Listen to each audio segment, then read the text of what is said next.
You are asked to imagine a world that feels strangely familiar yet eerily emptied of its warmth. Before the story of a hero can begin, you must see the absence that made him necessary. It starts not with battle, nor with triumph, but with silence, the kind of silence that comes when the last ember in a hearth dies out and no hand can rekindle it. Across villages, fields, and stone-built cities, humanity shivered. At first, no one believed the change was real. A gust of wind that blew too cold in summer, a fire that resisted tinder no matter how many sparks were struck. Priests insisted it was punishment. Farmers said the earth was simply tired. Mothers wrapped their children tighter in blankets and prayed for morning light to bring warmth back into their homes. Yet morning came, and still the breath of frost lingered inside their walls. The elders remembered stories passed down from the age of Prometheus the Titan, who stole fire from the heavens and gave it to humankind. That flame had not been ordinary. It was not merely for cooking meat or warming bones. It was the gift of creation, the secret that allowed human beings to climb out of caves, build walls of stone, forge plows and weapons, and speak in ways no other creature could. Fire had been the tutor of civilization. Without it, humans were not much more than animals, clever perhaps, but fragile and trembling in the cold. And yet the flame was failing. It happened slowly, so slowly that whole generations could almost ignore it until one year. The signs grew undeniable. Torches sputtered where once they burned steadily. The grand braziers of temples dimmed, and priests discovered no amount of oil could keep them alive through the night. In the mountains, glaciers stretched farther than memory recalled. Rivers froze too early. Crops withered in soils that had never before betrayed the farmers who tended them. Even the olive trees of the south, patient and ancient, began to shed their leaves out of season. Historians, those quiet scribes who sought truth in patterns, would later describe this age as one of abandonment. The people had not only lost their warmth, they had lost their confidence that the gods cared for them at all. When the fires of their hearths failed, their faith faltered as well. Was this not proof that Olympus had turned its back on them? High above, upon the white crown of Mount Olympus, the gods indeed had withdrawn. They still feasted, still argued, still loved and betrayed one another in their endless drama, but toward mortals they grew increasingly indifferent. They remembered too well the theft of Prometheus and the rebellion of men who, armed with fire, no longer trembled before the divine. For the gods, the easiest way to remind humanity of its weakness was to deny them the very element that once elevated them. But whispers began to spread faint as smoke on the wind that such abandonment would not last unchallenged. Somewhere, in the forgotten forges of the world, a new story was beginning. And this is where our tale takes its first breath. Before you grow too comfortable in your chair, imagine the weight of the night pressing in. A candle flickers beside you, its flame uncertain, shivering like it too fears extinction. Outside, the air is colder than it should be. The gods have hidden their eternal flame on Olympus, sealed it away from mortal hands. The world is dimming, but not yet gone. Stories are fragile things. They can vanish like smoke if no one tends them. But tonight, you will hear of a boy who was not born into the palaces of kings or the marble courts of gods, but into the heat of iron, the rhythm of hammer and anvil, and the stubborn will of a mortal mother. From silence, fire would speak again. Before Arion ever drew breath, there was Callista. She was no noblewoman dressed in silk, no priestess draped in incense smoke. Callista's world was iron and fire, her ornaments the sparks that leapt each time her hammer struck the anvil. In a village that measured women by the softness of their hands or the sweetness of their voices, Callista was something altogether different. Her palms were calloused, blackened by soot, her arms roped with muscle from years of bending stubborn metal into shapes both terrible and beautiful. Travelers who passed through whispered of her work as though it were magic. Swords that split enemy blades mid-swing, armor so seamless it seemed grown from the earth itself. Spearheads that gleamed even after days of battle in the mud. To common soldiers, her craft meant survival. To kings, it meant power. But to the gods, it meant something rarer still, a mortal who touched, if only briefly, their own divine art. Among those gods was Hephaestus, the outcast of Olympus, the lame god of fire and the forge. Known for his bitterness, his awkward gait, and his unmatched skill, he rarely descended among mortals.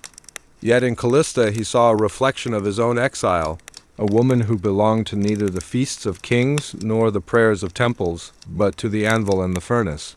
He did not fall for her beauty. Callista wore no perfumes, braided no golden hair. Instead, she smelled of iron, pine smoke, and sweat. She carried herself like one who knew her worth not from praise, but from the weight of the hammer in her hand.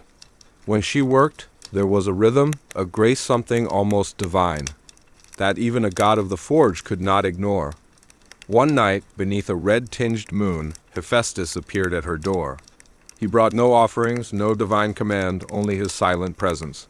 The forge, as though recognizing him, flared brighter. Sparks rose like stars against the darkness. Callista did not bow, did not cower. She looked into the face of a god and saw not power but kinship, two lives forged in flame, marked by scars the world would never quite understand. That night the hammer rested. Smoke and shadow cloaked their union as if the world itself wished to keep the moment secret. No hymns were sung, no omens carved into the sky. Only fire bore witness. 9 months later, a child was born. The midwives expected cries, but the infant did not scream. His eyes opened first, glowing faintly like embers fanned to life. The forge in Callista's home blazed suddenly as though welcoming its kin. Some midwives gasped, some crossed themselves, and the eldest muttered, "He will not stay in this world long." Callista held the child close, soot and sweat still on her skin, and whispered a name into the glow of his eyes. Arion. She did not care if he was cursed, divine, or something in between. He was hers, forged not of Olympus' whim, but of her own fire. And so began the life of the boy who would one day stand against the silence of the gods. From the first days of his life, Arion seemed less like a child, and more like a spark the world wasn't quite sure how to hold. Other babies wailed through the night, but Arion slept deeply, his chest rising and falling with the steady calm of a forge's bellows. When he did cry, it was not with shrill weakness, but with a voice startlingly clear, carrying a strange resonance that made the hearth flames quiver. Neighbors whispered of omens. Some swore the boy's eyes glowed faintly in the dark, like coals hiding beneath ash. Others claimed the forge in Callista's home burned hotter when he was near, as if eager to feed him warmth. A few muttered in fear, was this not proof that the gods had meddled in mortal blood once again? Such unions never ended quietly. They brought heroes, yes, but also wars, curses, and the ruin of kingdoms. Callista ignored the whispers. She worked the anvil with Arion wrapped against her chest, soot streaking his swaddled cloth. By the time he could walk, he wandered the forge freely, unafraid of sparks or glowing metal. The heat that sent grown men stumbling backwards seemed to soothe him. Once, at barely 3 years old, he placed his tiny hand on the iron anvil just after Callista had poured out molten bronze upon it. The villagers screamed, certain the child's flesh would blister, but Arion only laughed. His skin unmarked, as if fire were no enemy but kin? Callista tried to hide these signs. She knew too well how fear could twist admiration into violence. Yet the truth refused to stay hidden. Word spread beyond the village, reaching the ears of wandering soldiers and merchants who carried tales farther still. A boy who does not burn. A boy born of fire. Arion grew quickly, his body strong not by chance, but by the rhythm of a life lived in the forge.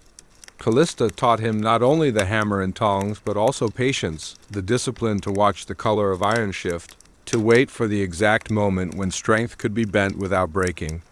She taught him that true power was not in brute force, but in knowing when to strike and when to hold. But Arion's curiosity stretched beyond the forge. At night he would sit outside, staring at the stars, asking questions no child his age should have known to ask. "Mother," he once said, "why do the fires in the sky never fall? Why do they burn while ours go out?" Callista's heart tightened. She had no answer. She could only whisper, "Because they belong to the gods, and the gods keep what they desire." Yet Arion did not look away from the heavens. His eyes reflected the starlight like molten metal cooling in water, and in that gaze was already a challenge. The boy who was born of fire would not be content to live in shadows while the eternal flame was locked away above. Still, he was young, and the gods remained distant. For now, his world was an anvil, a mother's stern hand, and the whispers of villagers who did not yet understand that. In their midst, a story had begun that would one day shake Olympus itself. By the time Arion reached his 12th year, the forge no longer felt like a place he was learning. It felt like a place that recognized him. The bellows breathed with him, the flames leapt higher when he leaned near, and even the iron seemed to yield more willingly beneath his hammer.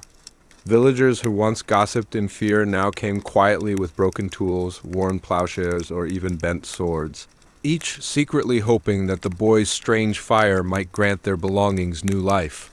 Callista allowed it, but only sparingly. She wanted Arion to remain hidden, to grow in strength before the world truly noticed him. Yet she also saw something in her son that she could not confine.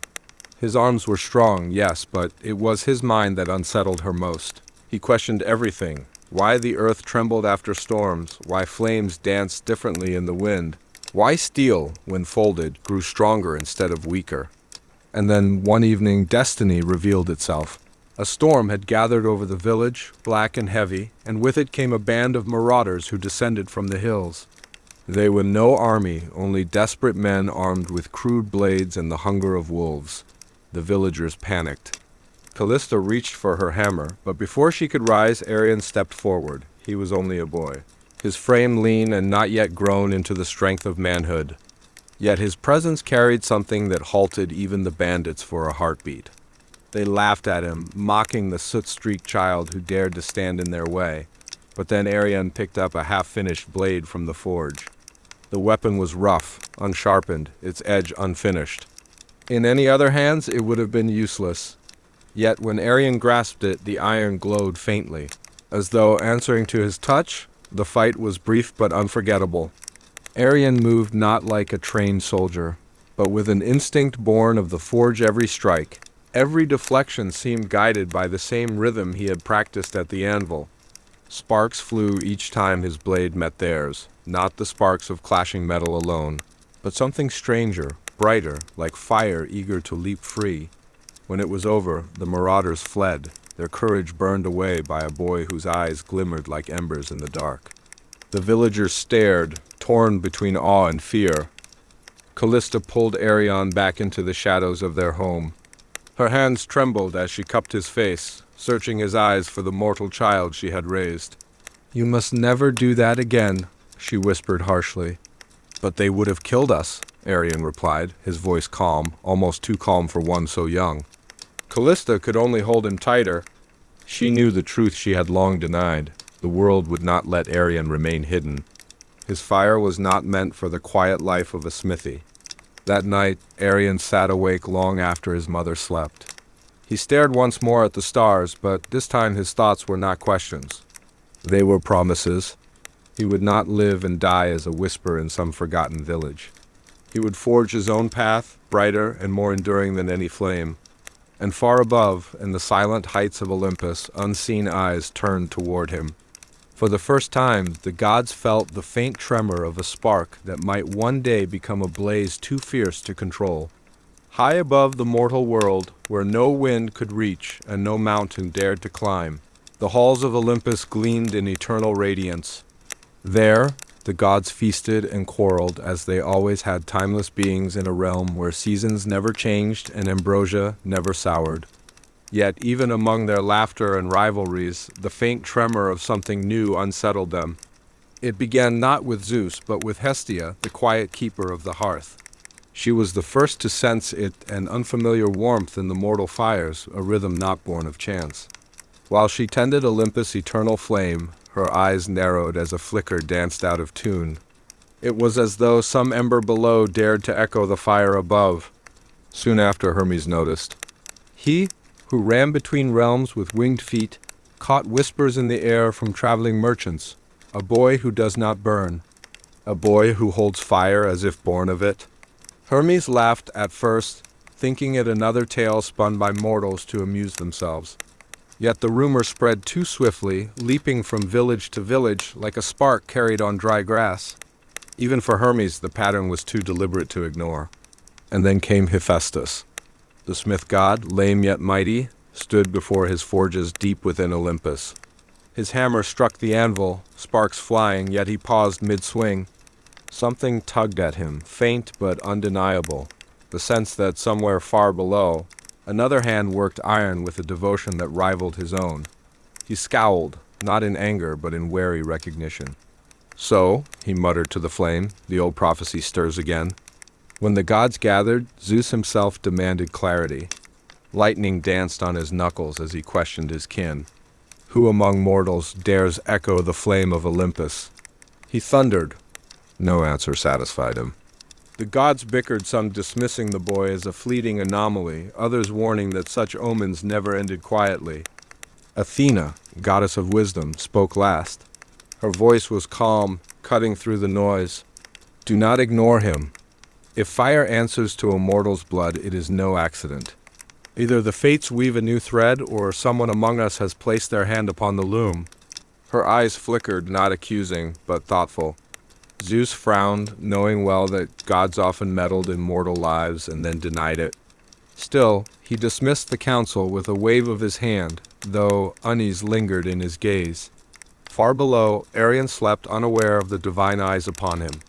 But in his dreams that night he saw strange visions, a vast mountain crowned in clouds, thrones of gold and marble, and a voice not his mother's, not any villager's, whispering like fire in his ear.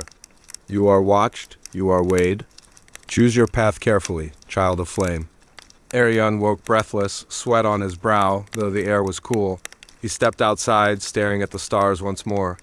But this time he felt it clearly, the gaze of something vast, something eternal, fixed upon him.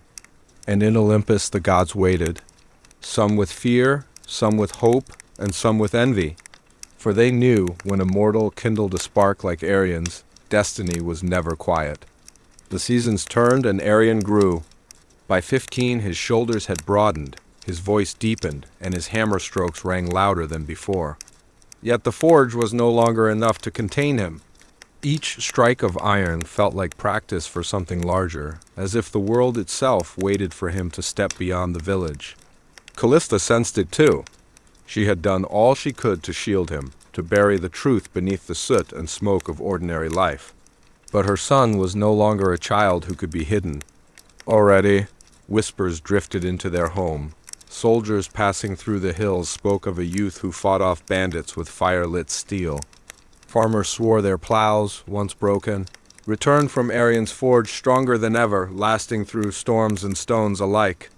One evening, Callista set a cup of water before him and spoke softly. "You must be careful, Arion. Power draws eyes. Not all who see you will wish you well." Arion met her gaze, his own steady. "If the gods have given me strength, then I will use it to protect. Not just us, but all who need it." Her hand trembled as she touched his cheek. She wanted to tell him the truth, that his gift was no blessing, but a burden, that the gods did not give freely without demand. But she held her silence. Some truths, she thought, could not be spoken. They had to be lived. The first test came soon after. A neighboring village sent word their well had collapsed. Their crops were failing and their tools shattered under the strain of endless labor. They'd begged for aid, and Callista, weary of attention, urged Arion to stay away. But the Boino, the young man, refused. He shouldered his hammer and walked across the hills. What he found was desperation. The earth itself seemed cursed stones breaking plow blades, water running black with mud. Arion worked for 3 days without rest, reforging tools, digging with his own hands, and showing farmers how to temper iron so it would endure. The villagers watched in awe as the stranger's sweat mixed with sparks, his fire burning not to destroy, but to sustain. When the well was finally cleared and the tools restored, the people knelt before him. "Surely," they said, "you are chosen by the gods." Arion shook his head. "No god stands here. Only a man with fire and iron." Yet word spread faster than he could walk home. By the time Arion returned, he was no longer just Callista's son. He was the Flame-Bearer, a name whispered in taverns, markets, even shrines. And so the second test came, Envy. Men who once laughed at him now scowled behind his back. Older smiths muttered that Arian's works were unnatural, that no human hand could shape iron so quickly or so well. One night, 3 of them cornered him outside the forge.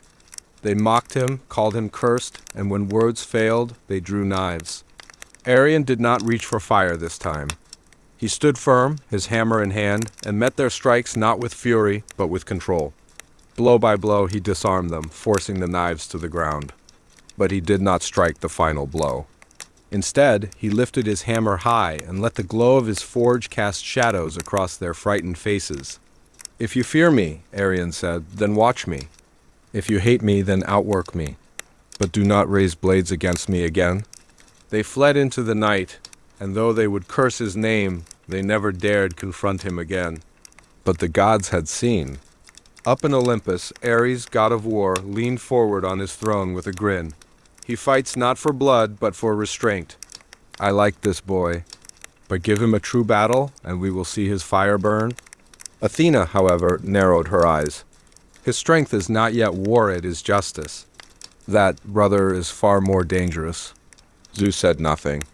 He only gazed into the storm clouds gathering on the horizon, knowing that every test, whether of mercy or of might, drew Arian closer to the path none of them could unmake. The village could no longer hold him. Every corner of the forge, every step along the worn dirt paths felt too small for the fire rising in Arian's chest.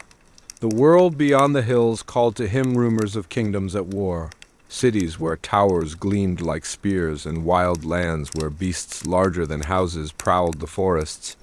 He was no longer a boy hidden in shadows. He was a flame trying not to burn, and the wind was stirring. Callista felt it before he spoke. For nights she lay awake, listening to the steady rhythm of his hammer long after the stars had turned.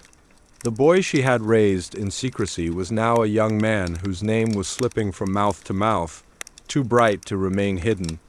When Arian finally stood before her one morning, pack on his back, hammer at his side, she was not surprised. "Mother," he said, his voice low, careful, "I cannot stay. The fire grows restless in me. If I keep it here, it will consume us both." Her heart ached, though her face remained still. She wanted to beg him to stay, to tell him he was all she had, but instead she reached for a small bundle wrapped in faded cloth.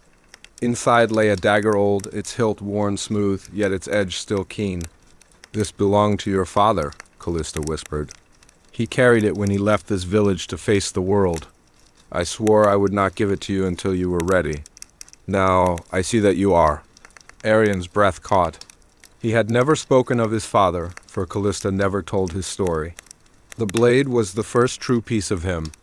Arian bowed his head, touched by the weight of both weapon and memory. "Do not seek glory," Callista warned. "Seek truth. The gods weave threads we cannot see. Trust yourself, but walk carefully." Arian nodded, kissed her brow, and stepped into the dawn. The road was long and empty at first. Fields gave way to forests, forests to rocky passes, where the air grew thin and the stones echoed underfoot. Arian carried little food, yet he did not hunger. He carried no torch, yet fire came to him when the night grew cold.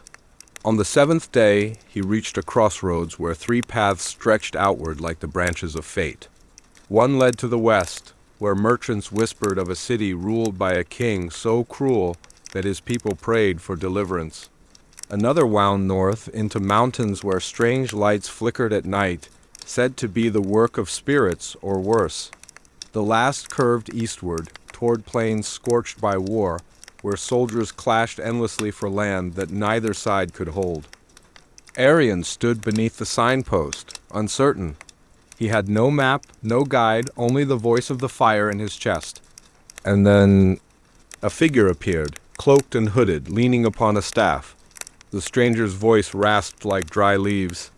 3 paths, 3 fates. West you face tyranny. North you face shadows, east you face blood. But you must walk one, flame-bearer. Choose and the world will change. Arian gripped his hammer. "Who are you?" The stranger lifted his hood just enough for a smile to flash in the half-light. "Only a messenger. The rest you must learn." And with that he was gone, vanished like mist at sunrise. Arian stood alone again, the fire restless in his hands. Whichever path he chose would not only shape his own journey, but the balance of kingdoms, the whispers of gods, and perhaps the fate of all who lived beneath Olympus. He closed his eyes, listening to the distant roar of destiny, and stepped forward. The air at the crossroads was unnaturally still. No bird sang, no wind stirred the grass. Arion stood where the three roads met, his shadow long in the late sun, and felt the weight of 1,000 unseen eyes pressing upon him. The gods were watching. He turned toward the western road. In his mind's eye, he saw smoke rising from stone towers, heard the clatter of chains, and the cries of a people crushed beneath a tyrant's hand. His blood burned at the injustice, yet a whisper coiled in his ear. A hero who frees men becomes their master. He looked northward. The mountains loomed sharp against the sky, and in their silence he glimpsed flickering light screen and cold, not of hearth or torch. Shadows moved there, and something older than gods seemed to stir. "Knowledge waits," the voice breathed, "but knowledge can devour."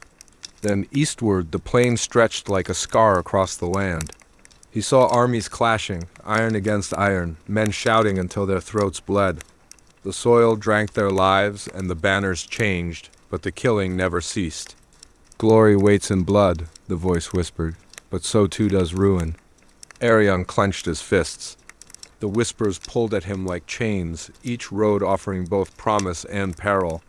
He closed his eyes, seeking stillness, and in the dark within he saw fire. Not the flame of his forge, nor the wild blaze of battle, but a single steady ember glowing at the center of his chest. The ember pulsed once, and then it changed. It shaped itself into three forms: a crown, a mask, and a sword. The crown crumbled to ash. The mask melted like wax. Only the sword remained, burning with pure light. Arion opened his eyes. His path was clear. "I will go east," he said aloud, his voice steady, "where men fight and bleed. For if the fire within me is meant for anything, it is to end such endless war." The moment he spoke, the silence broke. Wind rushed across the crossroads, bending trees, scattering dust. Far above, thunder rolled, though the sky was clear. The gods had heard. From Olympus, Ares laughed, slamming his fist upon the arm of his throne. "Yes, he comes to my fields, where blood is sown like seed. Let him walk among soldiers and see what fire truly means." Athena's gaze was colder, sharper. "War is not his destiny, brother. Justice is. If he walks among men who live only by the sword, then he must learn the wisdom to rise above it or be consumed." Zeus, as ever, said nothing. He only watched the storm gather in his palm.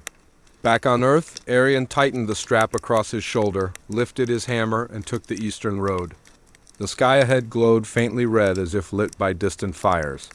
His journey had begun in earnest, and with every step, the ember in his chest grew hotter. The eastern road narrowed, then widened again, stretching into a desolate expanse. The grass grew brittle and yellow, the earth cracked, and the air smelled faintly of ash, though no fire burned nearby. Arion pressed onward, each mile heavier than the last, until the hills gave way to the wide plains. Here, the land itself was scarred. Spears jutted from the soil like the bones of giants. Helmets lay half buried in the dust, their metal dull with age. Arion bent once, brushing dirt from a shield, and saw a handprint burned into its surface as if some soldier's last desperate touch had branded it forever. The silence was broken by the clash of steel. Distant shouts, harsh and ragged, carried on the wind. Arion followed the sound until he reached a ridge, and there below he saw two armies locked in combat. They were not great armies of polished bronze and shining banners, but ragged men with mismatched armor, wielding swords nicked with rust. Their standards were torn, their shields splintered, their faces hollow with hunger. Yet still they fought one side, pressing the other back with raw fury, only to be driven again by a desperate countercharge. Arion's breath caught. He had heard of war, but never seen it. Not like this. Not 100 men locked in a storm of violence, striking and falling as if each heartbeat might be their last. The ground shook with their rage, and the plain seemed to groan beneath the weight of blood. A voice whispered in his mind, "Choose. Every war demands sides. Will you fight for them, against them, or above them? Before he could answer, a shadow fell across him. He turned and found himself staring at a soldier who had broken from the battle. The man staggered, armor dented, face streaked with mud and blood. His eyes widened as they fell on Arian, and in them Arian saw not hatred but desperation. "Stranger," the soldier gasped, clutching his side, "help us! The Black Legion drives us back. If we fall, the villages behind us burn. You carry a hammer, fight with us." Another voice cut through the din. A second figure appeared, tall and fierce, his armor darker, his blade dripping with blood. He raised his sword toward Arian. "Do not listen to his lies, boy. These men are rebels, thieves.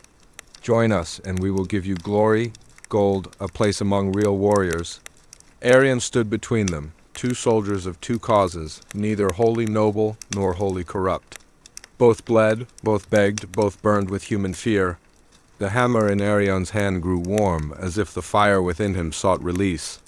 But the choice was his: to fight for the desperate, risking his soul in their hopeless struggle; to fight for the stronger, binding himself to conquest and blood; or to fight for neither, standing against all, alone beneath the eyes of gods.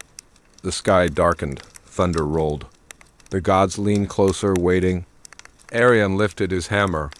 Arian stood between the two soldiers, their voices clashing as fiercely as the swords ringing below on the plain. His hammer weighed heavy in his grasp, the fire inside him beating against his ribs like a caged beast. The wounded soldier fell to his knees, clutching Arian's arm. "If you will not fight for us, then at least help me stand. Help me live." The other snarled, eyes sharp as blades. "Spare him no mercy. Rebels breed like fire, snuff them out, or their flames will devour the land." Arian's breath came slow. The whispers of gods pressed against his skull. Ares' voice roared like a furnace. "Strike! Let the hammer drink blood, this is what war demands." But Athena's voice was softer, piercing. "Strength without wisdom is ruin. Choose not with rage, but with sight." Arian lifted the hammer. The wounded soldier flinched, thinking the blow would fall upon him. The dark-armored warrior tensed, ready to parry. And then Arian brought the hammer down, not upon either man, but upon the ground itself. The earth screamed, stones shattered. A ring of dust and flame burst outward, throwing both soldiers back as if struck by lightning. The ground beneath Arian's feet glowed faintly red, cracks spreading like veins, and the hammer pulsed with fire too bright to be mortal. The battle below froze. Men turned, swords slack in their hands, eyes wide at the sight of a lone figure standing upon the ridge, wreathed in smoke and flame. For a heartbeat no one spoke. Then whispers spread like wildfire. "Not a man, a god's hand, a herald of fire." Arian looked down at the armies, hundreds of faces staring up at him in awe and fear. The fire in his chest ached not with hunger, but with warning. He could end this battle now. He could strike once more, and the plain would swallow every soldier alike. Or he could descend and choose mercy, forging a different path among men. Ares bellowed with delight, the sound shaking Olympus. "Yes, yes. Let them taste your wrath, become the storm that devours all." But Athena whispered again, sharper now. "Remember, Arian, a flame that only burns leaves nothing behind. But a flame that warms can outlast gods themselves." The armies waited, the gods waited. Even the wind seemed to pause, waiting for Arian's choice. And there, with his hammer still smoldering, Arian spoke not to the soldiers, not to the gods, but to the fire within. "I am not your weapon, I am not your tyrant, I am your keeper. And I will decide what you burn." Perfect. Arian has declared himself. Now both mortals and immortals must reckon with it. The thunder that rolled across the plains was not born of weather.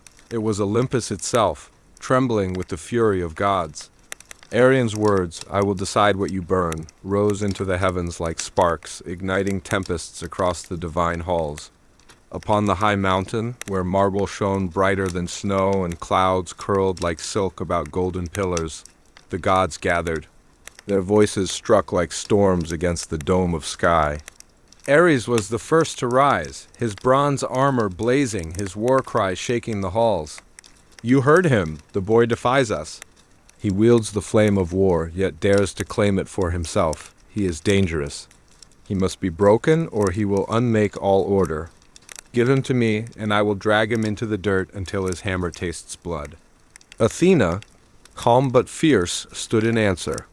Her gray eyes burned like tempered steel, her helm casting a shadow across her sharp features. "No, you do not see. He is not yours to command, nor mine. He is proof that mortals may stand without the leash of gods. For once let us watch, not as rulers but as witnesses. He may shape a new kind of strength." Zeus thundered from his throne, his beard crackling with lightning. "Enough, the boy is mine to judge. He is fire-given flesh, and fire belongs to Olympus. If he bends, he will serve as weapon. If he resists—" Thunder cracked, splitting the sky above the mortal battlefield. "Then he will be ash." Hera, ever the queen, lifted her chin with cool disdain. "You speak of judgment, husband, but judgment without foresight is folly. The boy carries both destruction and hope. If you crush him too soon, you may lose what could guard even Olympus against enemies yet unseen." From the shadows of the hall, Hermes leaned on his caduceus, smiling slyly. "Or perhaps we should let the world decide. He's already a story whispered by mortals. A man who split the earth with one blow, who told gods to wait. You cannot silence such a tale, father. Even your thunder cannot chase words from mortal tongues." The council broke into uproar. Some demanded Arian's destruction, others urged patience. Apollo spoke of destiny. Artemis spoke of balance. Dionysus laughed, declaring the boy a spark that would either warm or burn the feast of existence.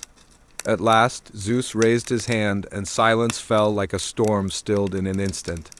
"Very well," he said, his voice rumbling through sky and sea alike. "We shall test him, not by decree, but by trial. If he is truly more than mortal, then let him prove it not to us, but to the world he claims to protect."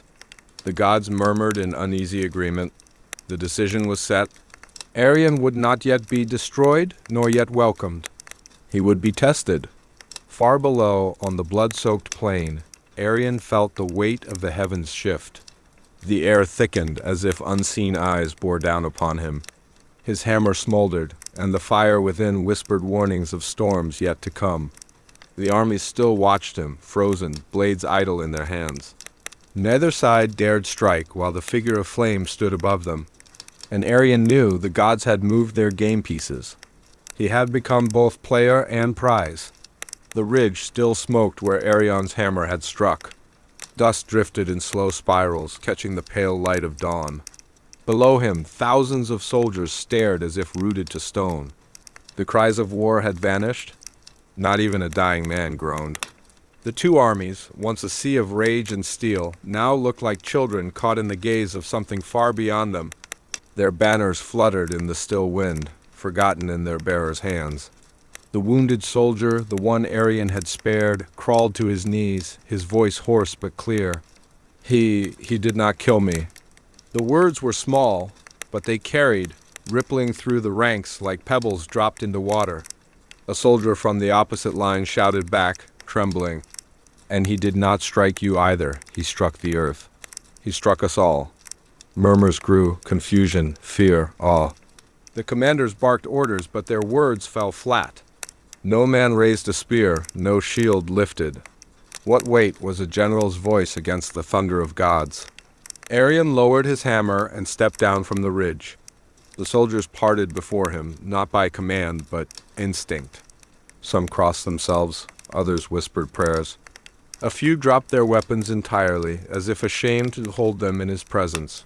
He walked through the middle ground, the strip of churned mud and corpses that had been no man's land only moments ago. Every gaze followed him. He felt the fire within pulse harder, as though urging him to speak, to act, to ignite their fates with a single word. At last he stopped between the two armies and raised his voice. It was not thunder, but it carried like one. "Your war is ash, look around you. Sons, fathers, brothers dead, rotting, forgotten. Is this the legacy you choose? Or will you walk away and let the earth heal where you have torn it open?" The silence deepened. Then, somewhere in the back ranks, a sword clattered to the ground. Another followed, then a shield. One by one, men began to drop their weapons, as though the weight of them had suddenly become unbearable. Not all obeyed. A few cursed his name, shouting that he was a trick of the gods, a phantom meant to humiliate them.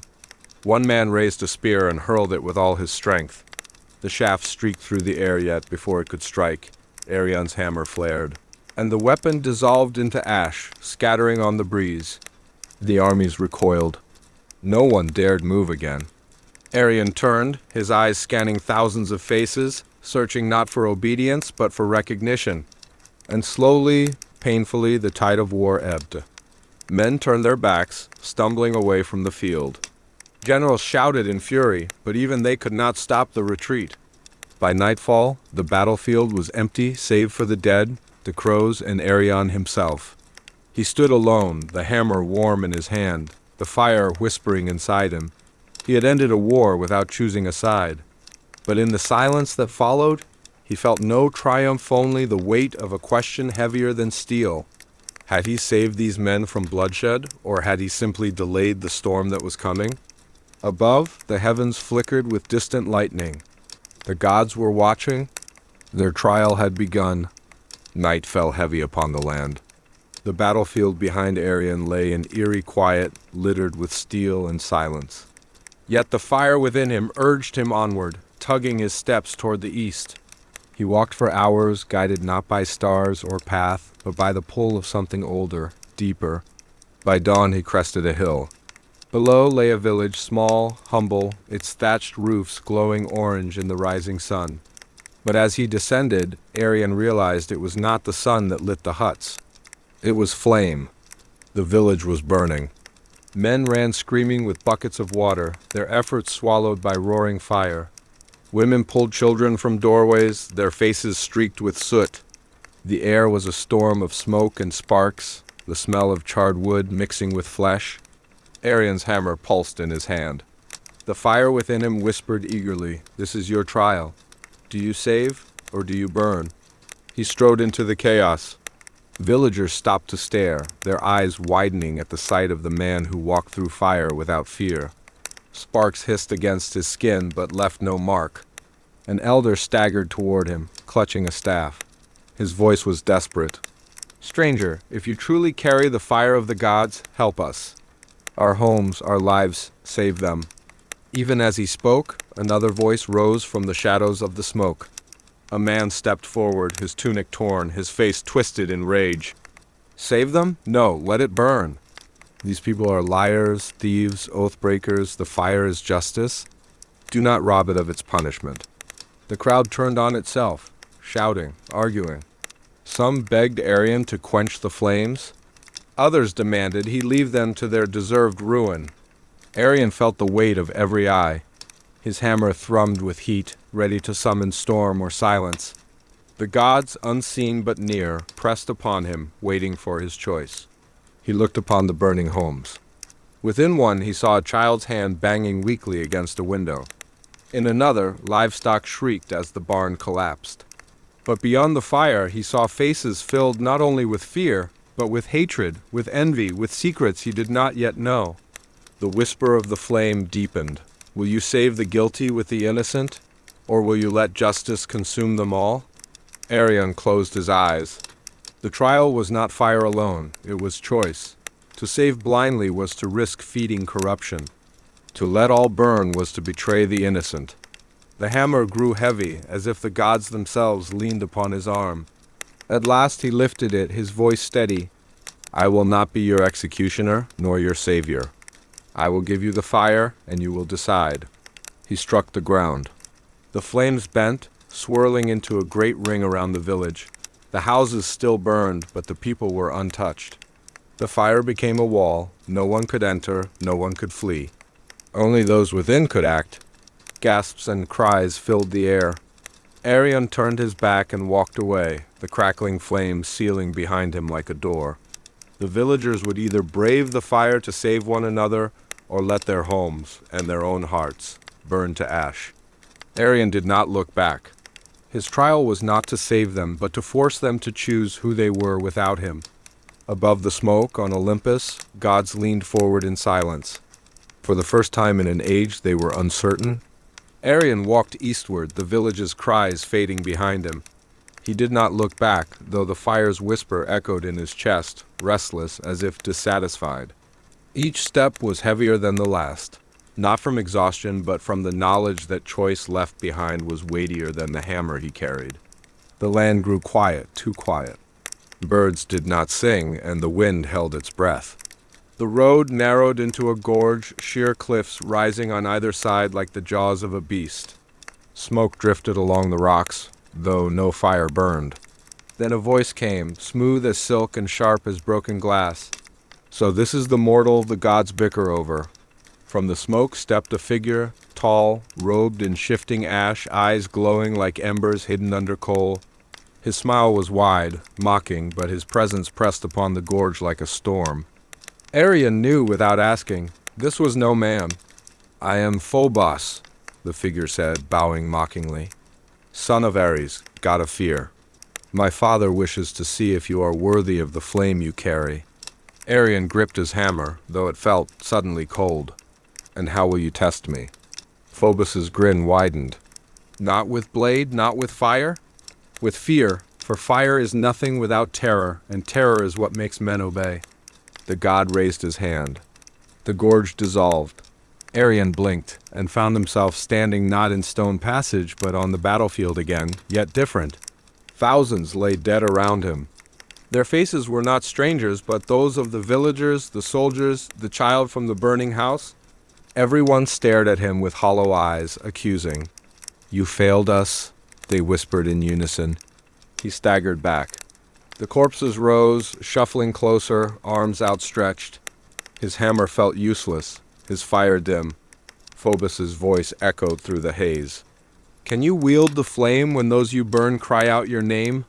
Can you walk forward when every step crushes the innocent? This is the truth of power, mortal. It consumes all and leaves only silence." Arion's breath came hard. His heart thundered. The fire within him wavered, as though even it feared the tide. He closed his eyes, gripping the hammer with both hands. This is illusion, fear given shape, not truth. But fear still felt real. He could smell the rot, hear the cries, feel the weight of guilt pressing upon him. His knees bent. For the first time since he took the flame, Arion felt himself falter. Phobos appeared before him, eyes bright, whispering. "Kneel, yield the fire. It was never yours to hold." Arion's hammer slipped in his grasp, sparks dying along its edge. The god's shadow fell over him. The shadow of Phobos pressed heavy on Arion like chains forged from smoke. The corpses closed in, their whispers rising to wails. Their hands clawed at his skin, not tearing flesh, but pulling at his soul, each touch heavy with accusation. "You left us," cried the child from the burning window. "You let us suffer," moaned the elder with the staff. "You carry the fire but bring no warmth," hissed the soldier with the broken spear. Arion staggered, gripping his hammer tight, but doubt gnawed at him like rats in the dark. The faces blurred, strangers became family, friends, even his own reflection. Each corpse bore his eyes, his scars, his shame. Phobos circled him, not striking, not touching, only smiling, feeding the storm. "Do you see now? Fire does not build, fire only destroys. You are not a hero. You are a torch waiting to be dropped." The gorge shifted again. Arion stood now in his homeland, yet it was burned black. Fields once golden were ash. His father's forge lay in ruins, his mother's voice silenced in the smoke. He turned and saw himself standing among the ashes, another Arion, hammer in hand, smiling with cruelty. "This is who you are," Phobos whispered. "This is what you will become. Walk long enough with fire, and you are nothing but cinder." The second Arion lifted his hammer. Flames burst across the land, devouring everything. The cries of thousands rose, and the false Arion laughed, a hollow, endless sound. Arion dropped to his knees. The hammer in his hand flickered, sparks sputtering like dying embers. His chest tightened, his breath ragged. Fear coiled inside him, twisting, binding, drowning. The god of fear leaned close, his voice soft as a serpent's breath. "Kneel, mortal, yield the fire. Let it return to the gods who know how to wield it. There is no shame in surrender." Only peace. Arian's hands trembled. The hammer slipped lower, the last glow of its fire fading. For a heartbeat, it seemed he would fall, that the trial was already lost. But then, through the smoke, through the screams, came another sound. It was faint, fragile, but unmistakable. The strike of a blacksmith's hammer. Rhythm steady, certain, the sound of forging, of creation, not destruction. Arian's eyes lifted. The false visions wavered. The burning fields flickered. The corpses faltered. He remembered the forge of his youth where his father's hammer rang true. Fire had not destroyed there. Fire had shaped, molded, tempered. Fear was Phobos's weapon, but fire was not born of fear. Fire was born of will. Arian stood, slowly, heavily, but he stood. His grip tightened around the hammer until sparks flared bright again, bursting into flame that licked his arm without pain. His eyes burned gold. Phobos's smile cracked. Impossible. Arian raised the hammer, his voice steady as an oath. Fire is not yours to twist, god of fear. It does not belong to you. It does not belong to Olympus. It belongs to those who have the courage to wield it. He swung. The hammer struck the ground with thunder. The corpses vanished in an instant. The false Arian dissolved like ash in wind. The gorge returned, real and solid. Phobos reeled back, his smoke body splintering, his ember eyes wide. For the first time, the god of fear looked afraid. Arian stood tall in the silence, the fire blazing brighter than ever before. The gorge trembled with the echo of Arian's strike. Dust and small stones rained from the cliffs, and the ground seemed to pulse with the heartbeat of fire itself. Phobos staggered, his form of smoke rippling, breaking, reforming. His ember eyes flared with both fury and disbelief. "You, mortal, you dare?" His voice thundered like iron on iron, but beneath it was a tremor, the first crack in the god's certainty. Arian leveled his gaze. His hammer glowed brighter now, its fire steady, no longer flickering with doubt. "I do not kneel to fear." "Not yours, not any god's. The fire I carry is not a chain, it is a choice." Phobos's grin twisted into a snarl. His smoke reached outward like talons, scraping against the walls of the gorge, trying to close in. To suffocate Arian, yet the fire flared higher, burning the smoke away wherever it touched. Each spark seemed to hiss with defiance, a voice of its own saying, "No more." For a moment, Phobos lunged, as if he would strike. His hands became claws of shadow, his figure swelling to twice Arian's height. But he stopped, his smoke curling back. He could not approach. The flame pushed him back with invisible force, every flicker a barrier. He hissed through clenched teeth. "This is not finished. No mortal defies the son of Ares without cost. You will find me again when the night is darkest, when your fire wavers. I will be waiting in the smoke of every battle, in the scream of every dying man. Fear cannot be slain, only endured." The god's form unraveled, collapsing into a swirl of black smoke. It coiled into the cracks of the gorge, seeping into the stone itself until only silence remained. Arian stood alone, hammer burning like a torch in the deepening dusk. His chest heaved, his body worn, but his spirit was steel. He had not only survived the trial, he had wrestled with fear itself and walked away standing. The gorge grew quiet again, but this time not with menace.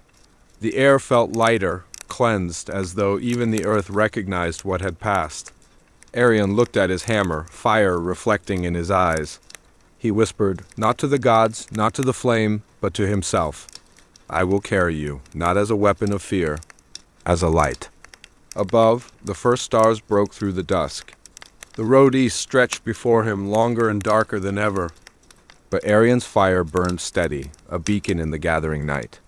He walked on. The road wound out of the gorge and into a wide plain, silvered beneath the rising moon. After the suffocating trial of Phobos, the open air felt almost unreal, as if the world itself had stretched out its arms to welcome Arian back. Yet the silence was not empty. He could feel it, a weight on the air, the unmistakable sense of being observed. Every step of his boots stirred the grass. Every strike of the hammer's glow cast shadows that seemed to twitch. Arian did not quicken his pace. He walked steady, knowing fear had no hold left on him, but wary nonetheless. The plain sloped upward toward a low ridge. At its crest, pale stones rose in a half-circle, weathered, older than any village. Between them, flickers of torchlight burned. Arian drew nearer, and the torches were revealed to be no mortal fires. They burned green, blue, violet, without smoke, flames that bent but never wavered. A temple stood beyond the stones, though it seemed less built than grown. Columns like petrified trees, a roof that shimmered with veins of quartz catching the moonlight.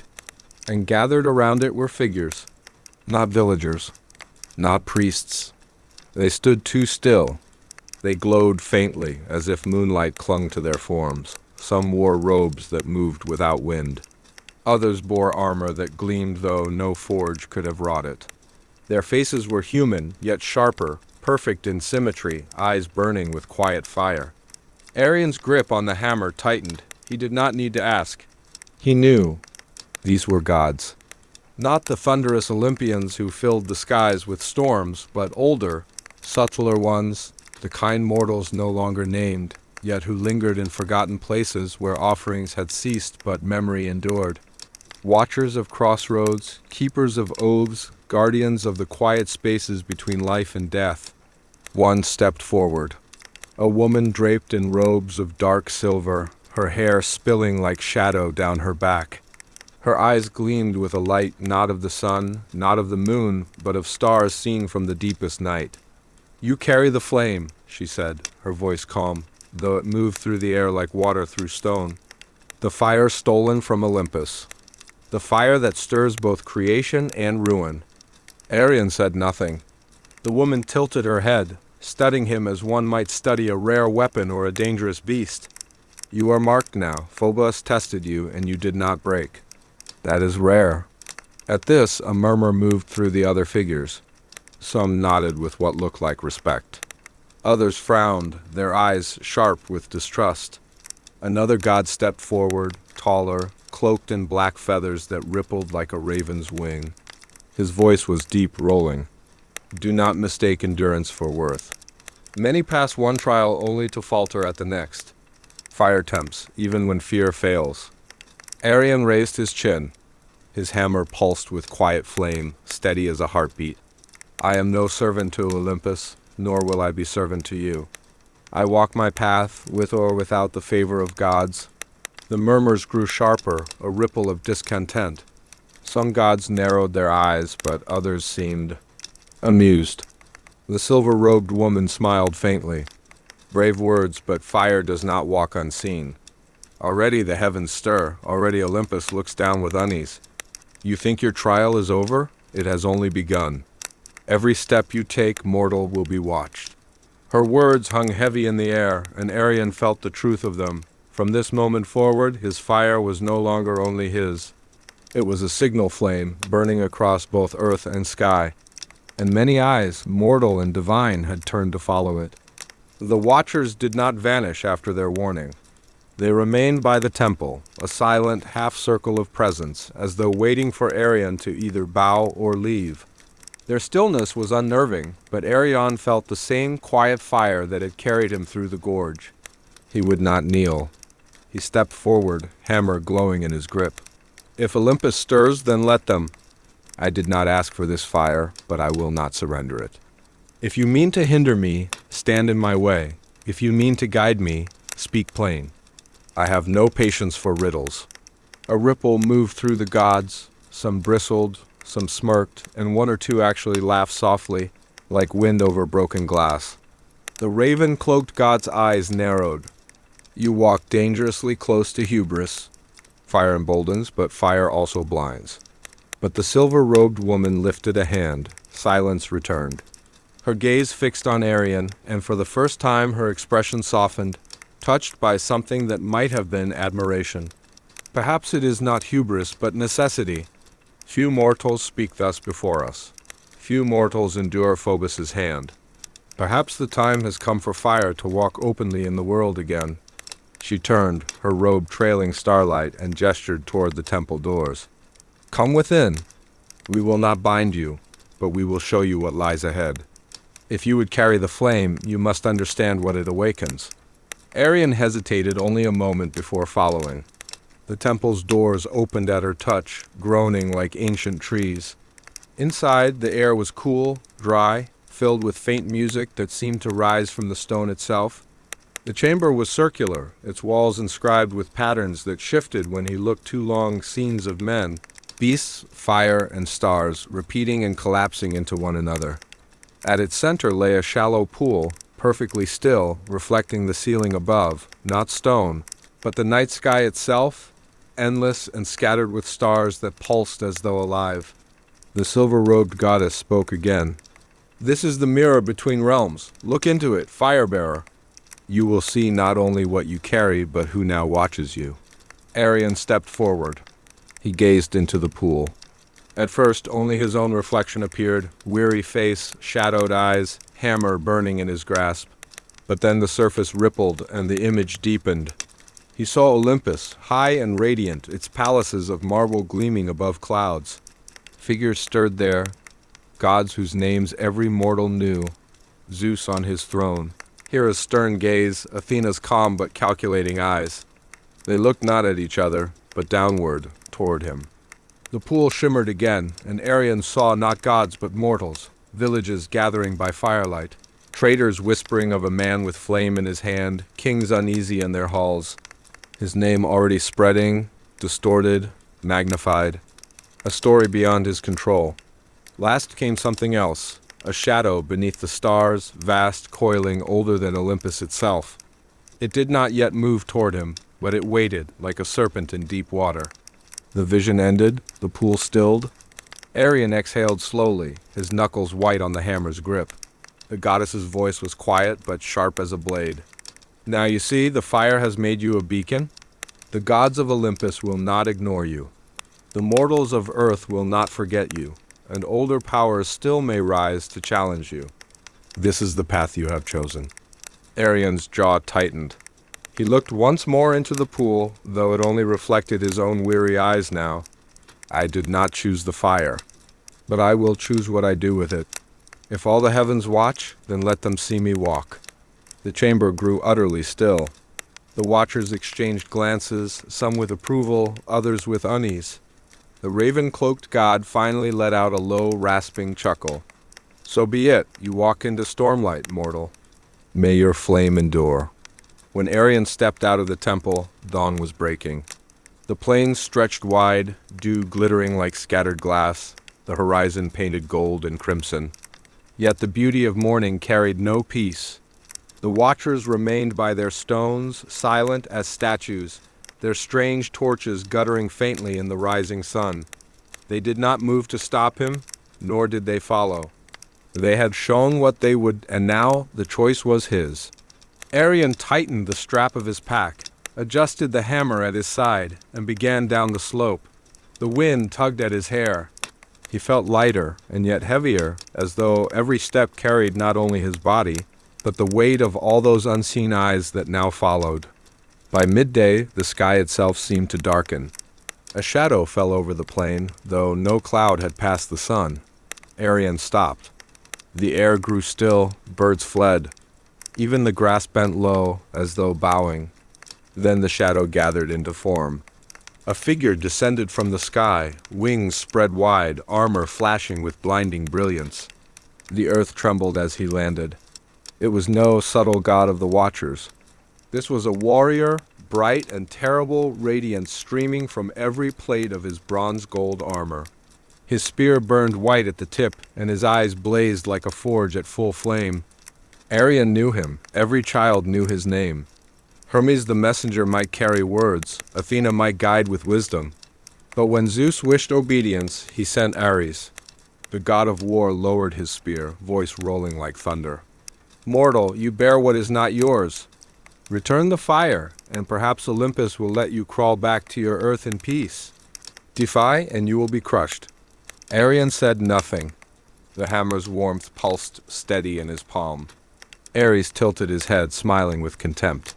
"You think your little trial has made you strong? Fire does not make gods of men. It makes ashes of them." The plain seemed to shiver with his words. Yet Arion stood his ground. I will not return it. Fire belongs not only to Olympus.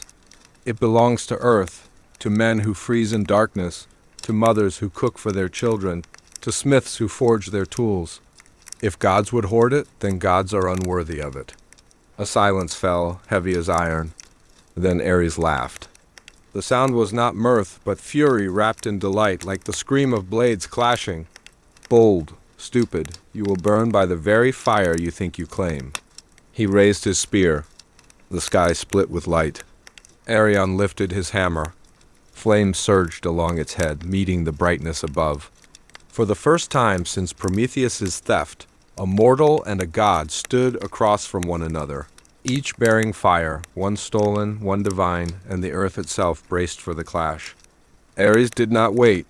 His spear streaked downward like lightning, a beam of molten white tearing the air. The ground exploded where it struck, hurling stone and earth skyward in a blinding flash. Arion had already moved. The hammer pulled him as if the fire within it sensed the god's strike. He rolled aside, heat licking his back, then swung upward. The hammer's head caught flame, not ordinary but deep red, coiling like a living serpent. It met the descending spear with a crack that echoed for miles. The shock rattled Arion's bones. His knees nearly buckled. Ares stood unmoved, spear pressing down, strength like a mountain crashing against him. You endure one blow, Ares growled, teeth bared in a wolfish grin. But endurance is not victory. Arion shoved with both arms, fire roaring through the hammer, and forced the spear aside. Sparks showered as weapon scraped weapon, each spark falling to earth and igniting small fires that leapt and ran across the plain. The god only laughed louder. Yes, struggle. Make your defiance worth crushing. Ares lunged again, spear blurring, each strike so fast it seemed a storm of light.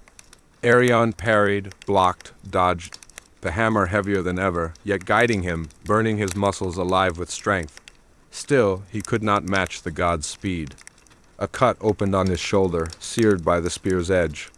Another grazed his thigh, slicing through leather and flesh. The air reeked of scorched grass and blood. Arion's breath came ragged, his body straining to its limit. But the fire in the hammer did not wane. Instead, it pulsed harder, faster, as though answering his heartbeat. At last he bellowed, swinging wide. The hammer slammed into the ground, and fire burst outward in a ring, a wave of heat that knocked even Ares a step back. For a heartbeat, silence reigned. Ares tilted his head, eyes narrowing. Interesting. For the first time, his grin faded. Not gone, but tempered by something else, recognition. He spun his spear, embedding its butt in the ground, and his voice cut low. You wield more than mortal flame, that hammer. It reeks of Titan. Arion's grip tightened. He had no answer, but he remembered the Watcher's warning. The fire carried echoes older than Olympus. Ares leaned forward, eyes blazing. Then hear me, Firebearer. If you truly wield Titan's gift, Olympus will not simply watch. They will march. Today was a test. Tomorrow will be war. He wrenched his spear free, wings of light spreading wide. Train your arm, mortal, harden your spirit. For when next I come, I will not hold back. With a roar like thunder cracking stone, Ares hurled himself skyward, vanishing into the blaze of sun. Arion collapsed to one knee, hammer digging into the scorched earth. His wounds burned, his chest heaved, and the plain around him smoldered with fire, yet he was alive. He had faced a god, and not fallen. But the words lingered like smoke in the air. Tomorrow will be war. High above the clouds, where the air thinned and lightning made its home, stood Olympus. Its columns stretched skyward like white fire, its halls wide enough for storms to walk through. Here the gods gathered, their voices rolling across marble floors that glowed with eternal light. Ares strode into the council chamber, armor scorched but gleaming, spear still humming with battle's fury. He made no bow, no pause, only lifted his chin to meet the gaze of the thrones arrayed before him. Zeus sat at the center, broad as a mountain, his beard flashing with streaks of storm.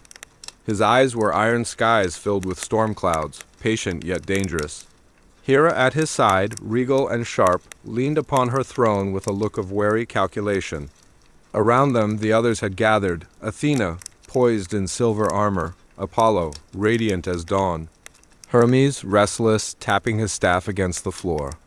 Even Hades had come from shadow, his presence cold and unwelcome, though he said nothing. Ares' voice cut the chamber. The mortal lives. A ripple of sound spread through the council. Disbelief, outrage, curiosity. Athena's eyes narrowed. Apollo tilted his head, golden hair spilling over one shoulder. Zeus's thunderous voice answered, "You faced him in full strength?" "I struck as I strike any foe," Ares growled.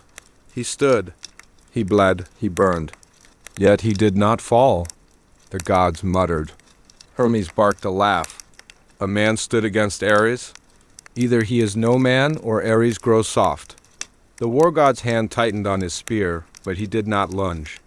Instead, his voice sharpened. It is not his flesh alone that stood. He wields Titan fire, bound in a hammer. That weapon was no forging of men.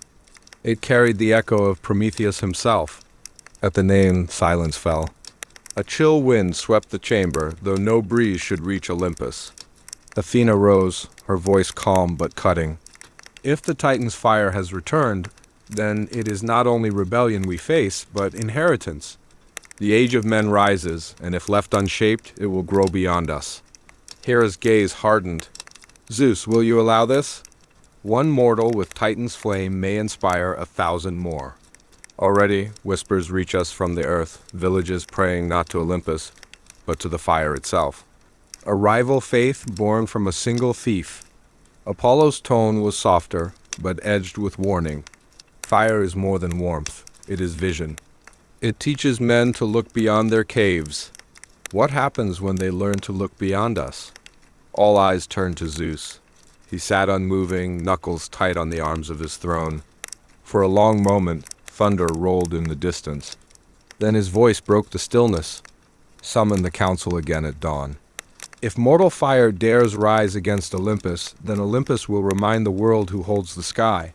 Lightning cracked above the mountain, bolts leaping like chains into the darkening clouds. And below, far on the plains, Arion stared into the night fire he had kindled with his own hand, unaware that Olympus itself had now spoken his doom. The plain was still smoldering when Arion at last rose from the blackened earth. His body shook, every muscle trembling with exhaustion, blood trickling down his arm. He leaned on the hammer like a crutch, its head glowing faintly as though it were breathing with him. The night was no longer silent.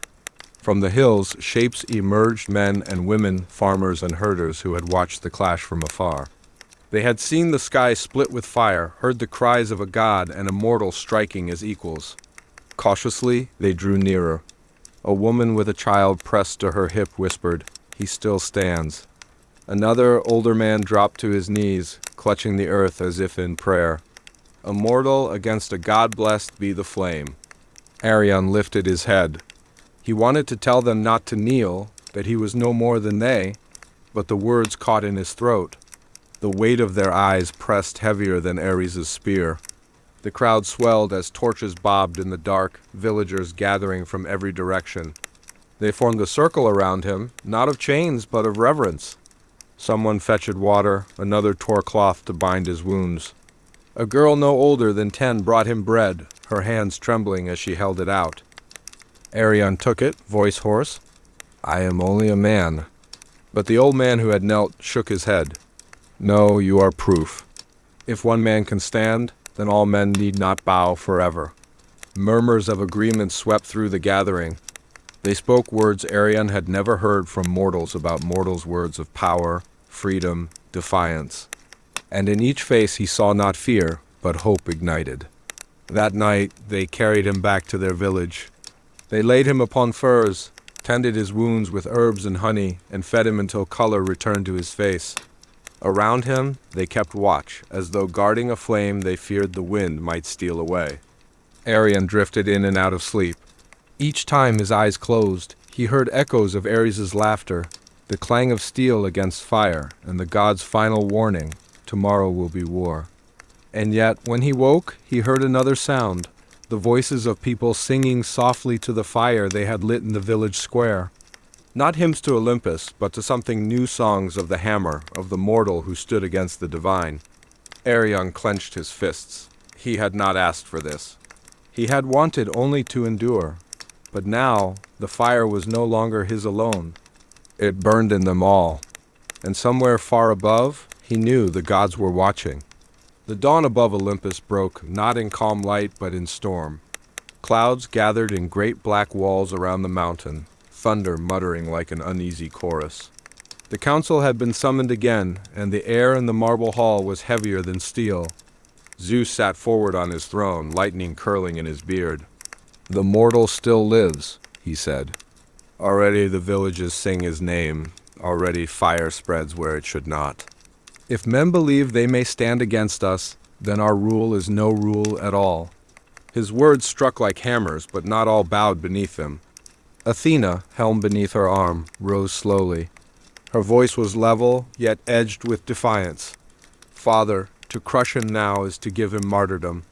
If a man dies by a god's hand, his tale will not end. It will burn brighter." "You would fan the very flame you wish to smother?"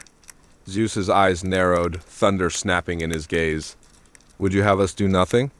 Let one thief of fire rewrite the order of heaven and earth?" Athena did not waver. "I would have us be wise. Power may compel obedience, but only wisdom earns reverence. The age of men is rising.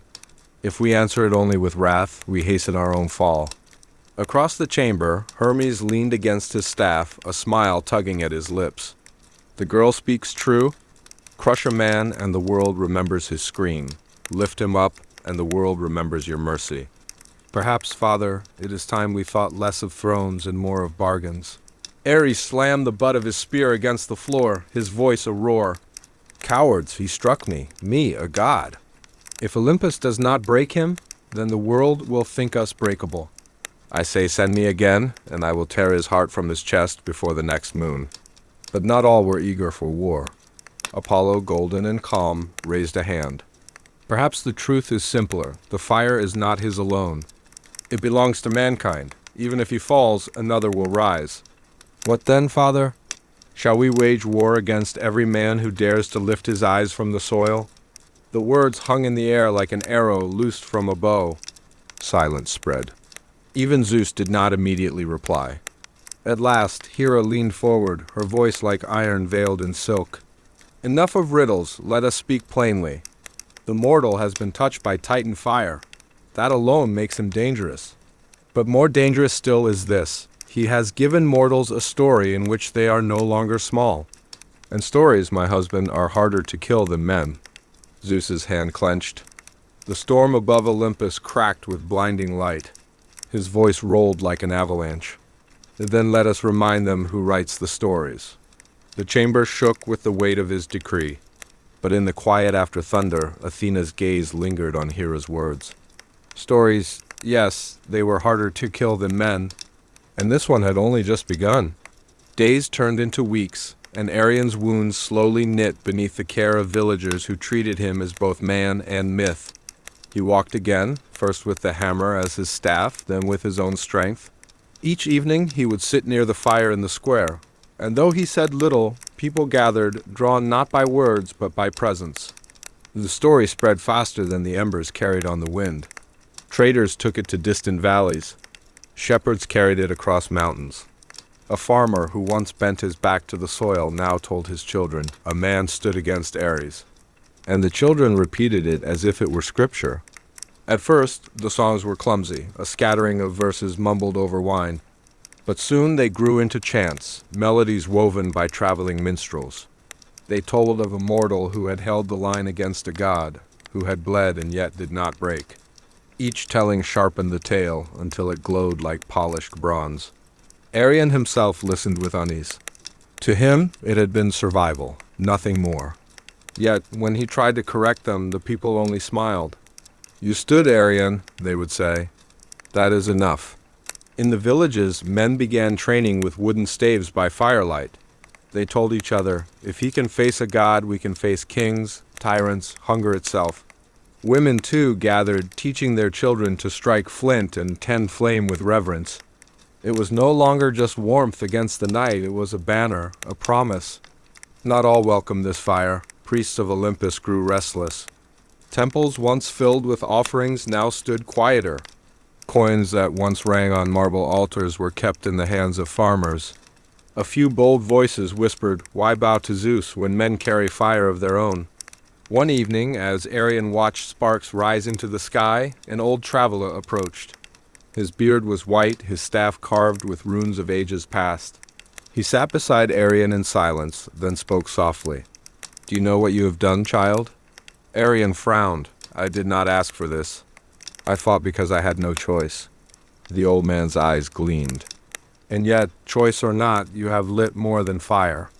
You have lit belief. And belief, my son, is a flame that even gods cannot quench."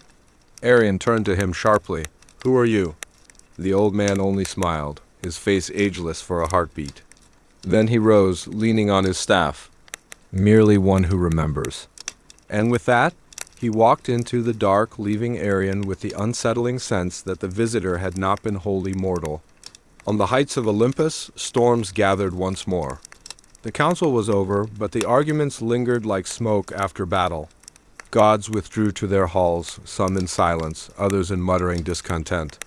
Yet Zeus remained upon his throne, his gaze fixed on the horizon where mortal fires twinkled like rebellious stars. At last he rose. His steps echoed like thunder across the marble, drawing Hera, Ares, and Hermes back into his shadow. "It is decided," he said. "The mortal will not be struck down in open wrath. Athena was right in that.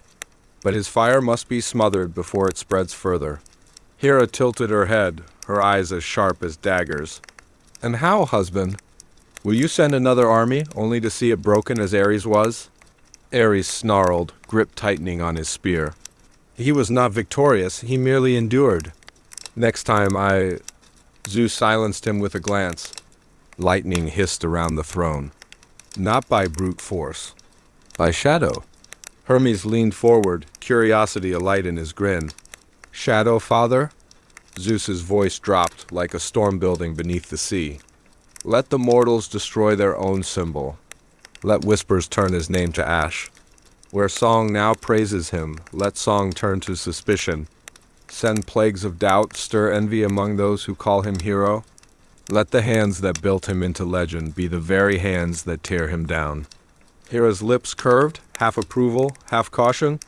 Clever, but dangerous. Men love their heroes fiercely. If they sense a god's hand twisting the tail, it may bind them tighter to him. "Then we will be unseen," Zeus growled. "The flame he carries was stolen.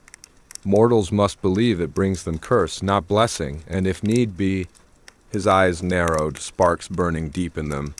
"Then we shall break him not as God against man, but as man against man." Ares finally smiled, savage and satisfied. "Yes, let mortals spill mortal blood. Let their champion drown in their own fear." Hermes, though, stroked his chin thoughtfully. "You tread a knife's edge, father.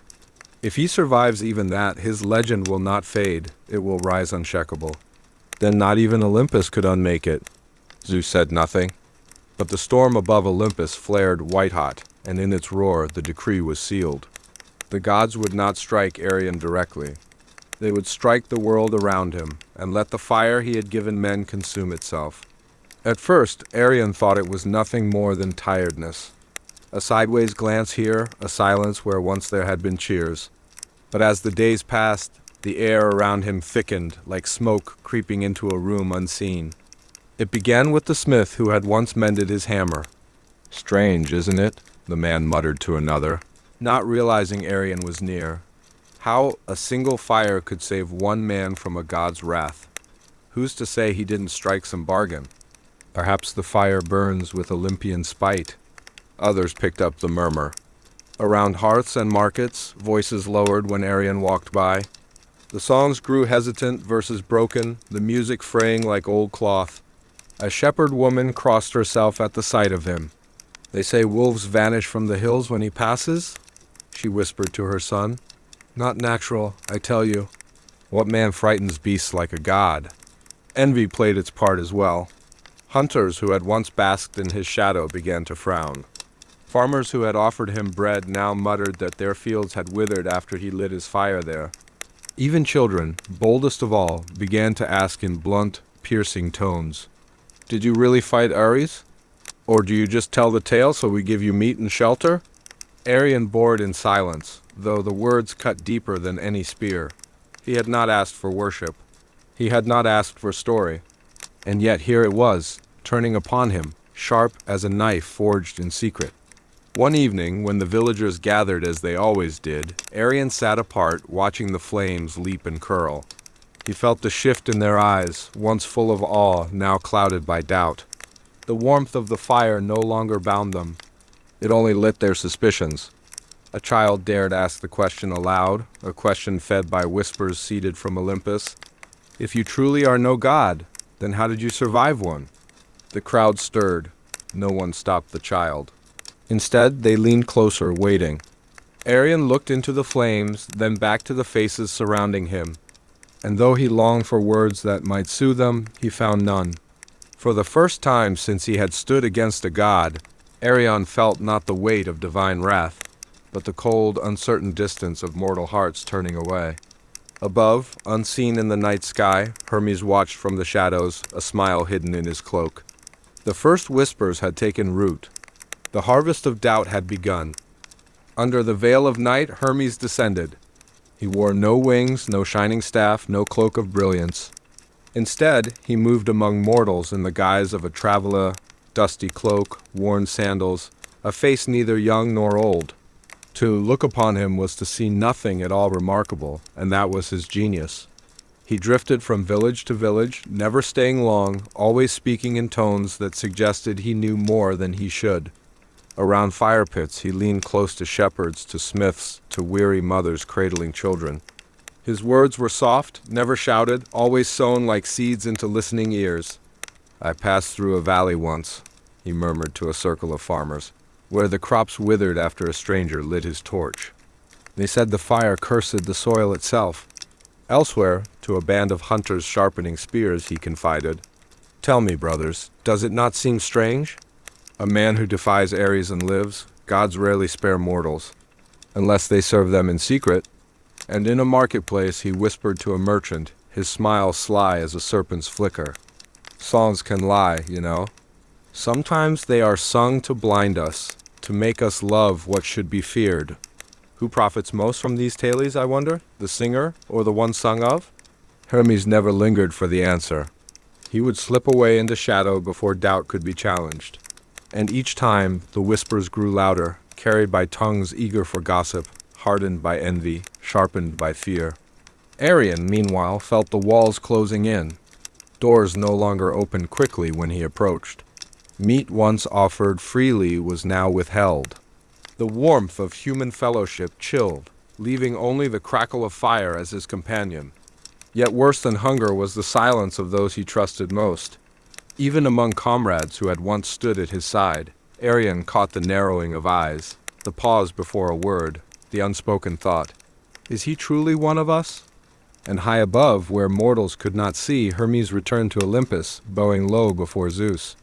"The seeds are planted," he said, voice rich with satisfaction. "Already they sprout into thorns." Zeus leaned forward, thunder purring in his chest. "Good, let them choke him. Let him learn what it means to stand alone, not against gods, but against the hearts of men." Lightning flared across the heavens, sealing the darkness of the plot. One morning, Arion awoke to find the village deserted of smiles. Where once children had raced to meet him, now they hid behind mothers' skirts. Where once men clasped his arm in greeting, they gave only curt nods as if afraid to linger near him. He tried to offer help, as he always had. He lifted a beam that had fallen across a roof, but the carpenter's wife pulled her son back sharply, whispering, "Don't touch it. Who knows what spirit clings to him?" Arion froze, the weight of the timber still in his hands, heavier now than any boulder. For the first time, he let it fall without a word and walked away. By the river, a boy sang a song Arion knew well. It was one of the old ballads, telling of his battle against Ares, but the tune had changed. The verses now ended with doubt. He fought the god, or so they say, but who knows what price he had to pay? The laughter of the children stung more than the altered words. He turned from them, staring into the water where his reflection wavered. For a heartbeat, he almost did not recognize the face that stared back. Nights were the worst. Around distant fires, Arian saw villagers gathered close, voices rising in story and song. Yet, whenever he drew near, silence fell and the circle closed tighter, excluding him. The fire's warmth reached his skin, but not his heart. Alone beside his own flame, he spoke softly to the crackling embers. I ask for none of this, not the songs, not the glory, only to live with honor as a man should. Why then do they turn from me? The fire gave no answer, though it glowed as faithfully as ever. One night, as he wandered through the fields, Arian overheard words not meant for his ears. A hunter, once his companion, now muttered bitterly. He takes too much from us. Bread, meat, stories, all for himself. And what has it brought us but fear? Perhaps it would be better if he left us altogether. Arian did not step forward. He did not argue, nor plead. He simply turned, shoulders heavy, and walked away beneath the cold stars. For the first time he felt truly severed from his own people, a hero cast out not by gods, but by the very hearts he had protected. And somewhere beyond the horizon, hidden in shadow, Hermes watched, his lips curled in a smile sharp as a blade. The god of lies had played his hand well. But high on Olympus, not every gaze was cruel.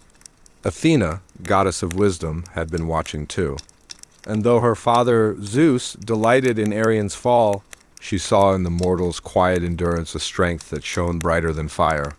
When the whispers hardened into silence, and silence thickened into avoidance, Arian knew it was time to leave. He did not wait for the village elders to speak the words, nor for the people to drive him out.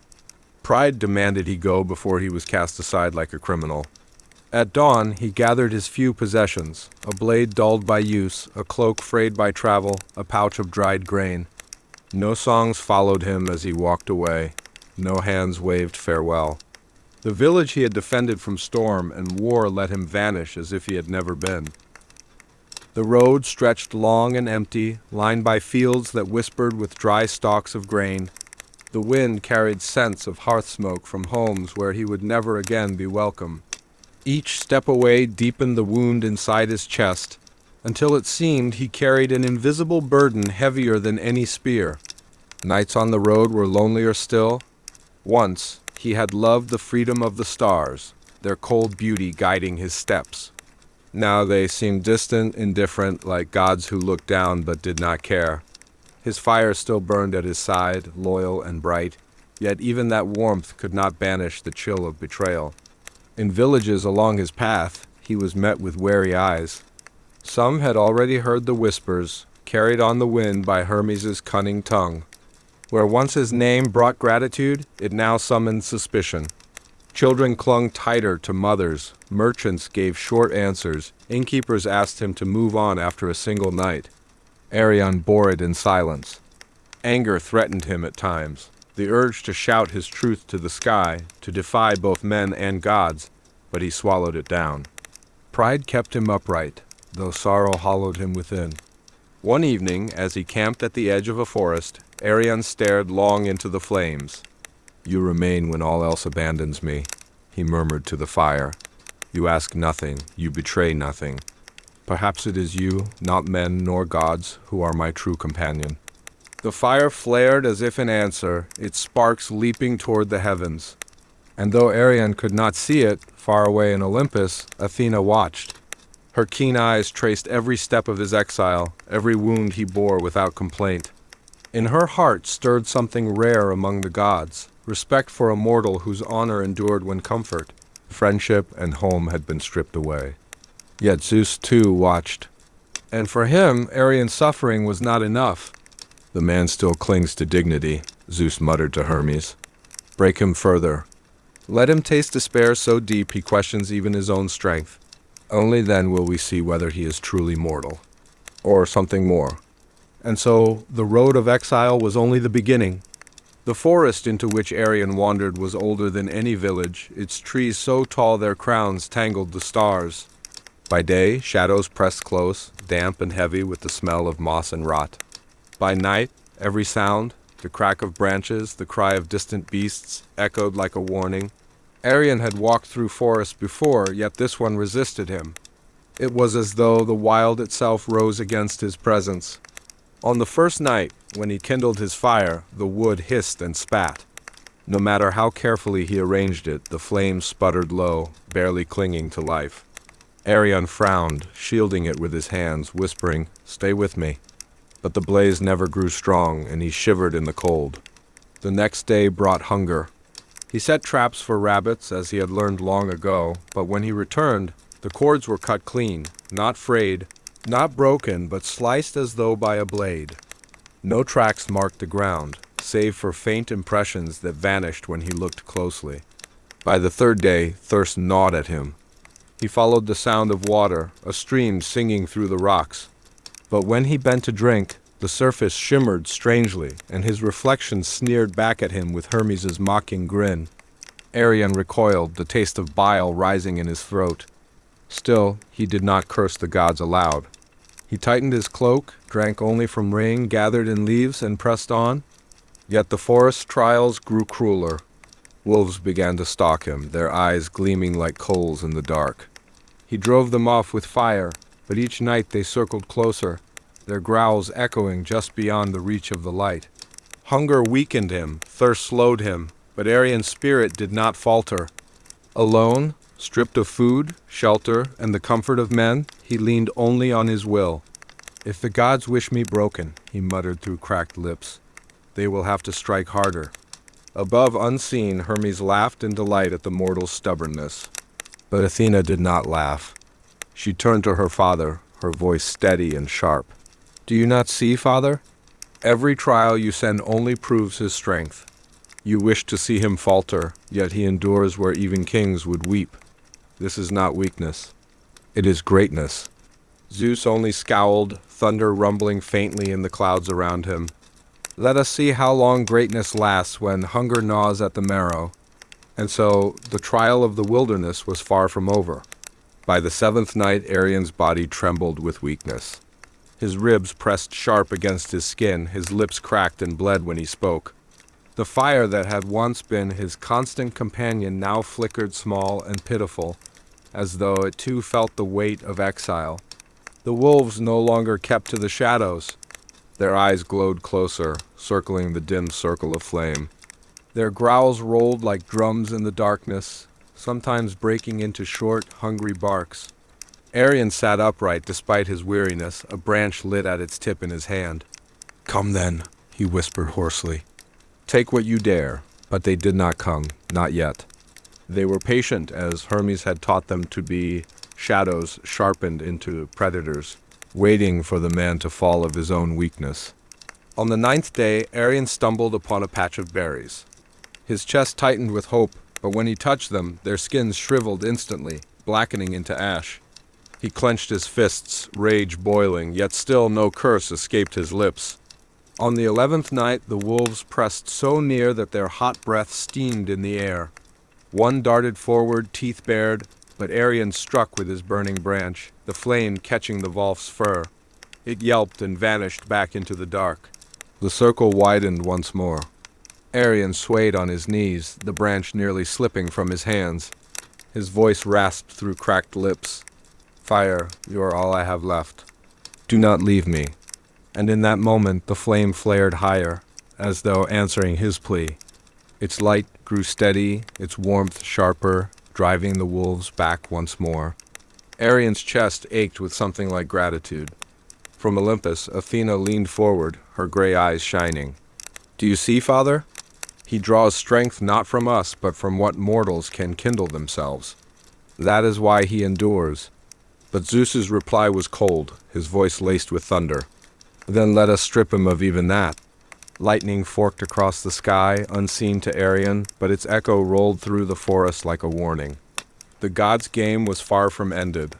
The 12th night began with silence. No growl of wolves, no rustle of branches. Even the wind seemed to hold its breath. Arion sat with his little fire, its glow trembling across his hollow face. For the first time in days, his eyelids grew heavy with the promise of rest. Then came the low rumble. distant at first like mountains shifting, then louder, rolling through the trees. The leaves stirred, the branches groaned, and Arian's eyes snapped open. He looked up, and the sky above was splitting. A storm marched across the heavens, vast and merciless.